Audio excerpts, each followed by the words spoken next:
O'zbekiston Taysonning rasmi Toshkent katta televizorlarida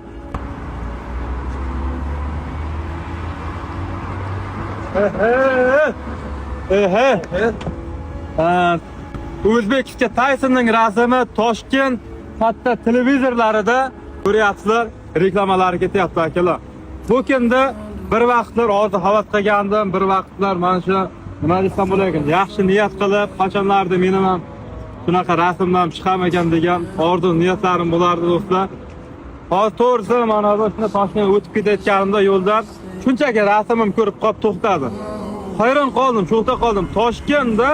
Toshkentda joyda rasmlarim, reklamalarim chiqyapti akalar. Yaxshi niyat qilish kerak, yaxshi niyat qilib harakat qilish kerak, Alloh yetkazadi. Har xil yomon o'zi qarazli niyatlar yig'ishtirib, yaxshi niyat yarim mo'l bo'lib do'stlar. Mana shu videoni ko'rib turgan bo'lsanglar, like bosib, qadishgan bosib qo'yinglar.